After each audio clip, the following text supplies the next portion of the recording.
Hello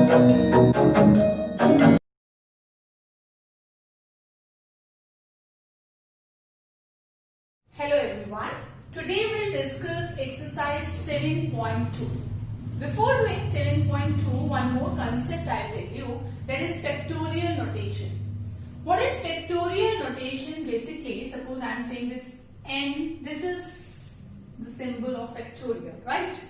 This n factorial, basically this is what? That is a continuous multiplication of first n natural numbers, right? You can write it as this n factorial, or you can also write it as like this also. This is also the notation of factorial only, right? That is a continuous n natural number. So you can say that this is what? 1 into 2 into 3 into 4, so on up to n natural numbers, right? We can also write that in the reverse order also, that is n into n minus 1 into n minus 2, right? In reverse order also we can write it as, that is as 3 into 2 into 1. That is same. So n factorial, it means that there is a continuous multiplication of first n natural number. For example, if I say that 3 factorial. So 3 factorial, it means a continuous first 3 natural numbers, that is 1, 2 into 3, right? Or you can say that this is equals to 3 into 2 into 1, that is 6.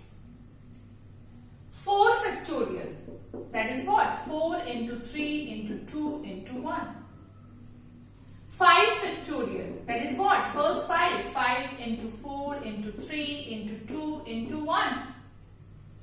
This 5 factorial, suppose we can also write it as 5 into 4 factorial. Is it? This 5 and this up to this, we know that this is the 4 factorial. This is what? 4 into 3 into 2 into 1, that is 4 factorial only. So 5 factorial, we can write it as 5 into 4 factorial. Here also we can write it as 4 factorial is 4 into 3 factorial, right? Or you can say that 12 into 2 factorial. 4 into 3, 12, and rest in the factorial. So we can write it as 5 factorial, as 5 into 4 factorial, or any factorial we can break it. So what we have concluded from this result, what is here? That n factorial is basically what? That is, we can write it as n into n minus 1 factorial, right? Or you can say that that is n into n minus 1 into n minus 2 factorial, right? So this is only the factorial concept, right? And some basic factorial, this you have to note that 1 factorial, that is always 1, right? 0 factorial, that is also 1. And rest 2 factorial, you can simply check it also, that is 2 into 1, that is 2. So simple 1 factorial, 0 factorial, 2 factorial, 3 factorial. That is simple, that you have to keep this thing in the mind, that what is the answer of this. Okay. Now with this introduction of factorial notation, we'll start our exercise 7.2.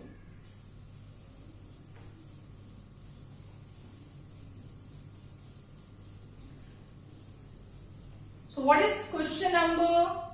First question, we'll see that what they are saying. This is given the second question of your exercise that I am doing. Is 3 factorial plus 4 factorial, is it equals to 7 factorial?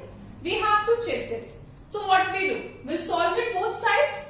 First of all, if you solve it the left hand side, 3 factorial plus 4 factorial, right? That is what? 3 into 2 into 1 plus 4 into 3 into 2 into 1, right? Then 3 into 2, that is 6, plus 4 into 3, 12, 12 into 2, that is 24, that is equals to 30. Now check what is 7 factorial, the right hand side. 7 factorial is what? That is 7 into 6 into 5 into 4 into 3 into 2 into 1. It is clear that it is obviously this is not equals to 30. Right? It's clear that. So that is not equals to 30. Right hand side it is not equals to 30. So this implies that left side not equals to right hand side. It means what? This is not true. Right? So hence we can write it that left hand side is not equals to right hand side. So hence 3 factorial plus 4 factorial is not equals to 7 factorial. I hope it's clear to everyone. This is very simple question. Right? If it is clear that what is factorial, how we write that, then it is very easy concept. Okay. Now come to the next question number. See question number 4 of this. What is question number 4 they are saying?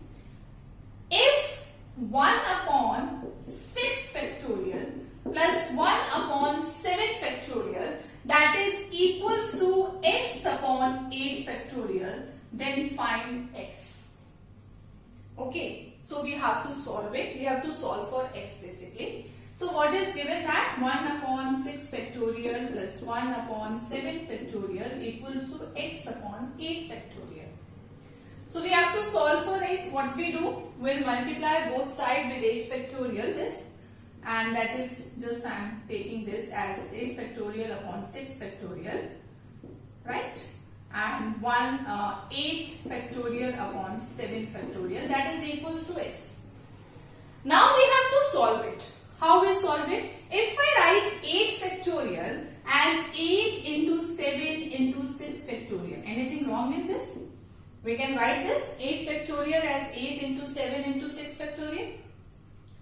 Here also 8 factorial we can write 8 into 7 factorial upon 7 factorial. Right? So this is what? We can cancel it. Right? So this is what? 8 into 7, 56 plus 8, that is equals to 8. This implies x equals to 64. So we will have the value of x from here. Okay. Now come to next question number 5.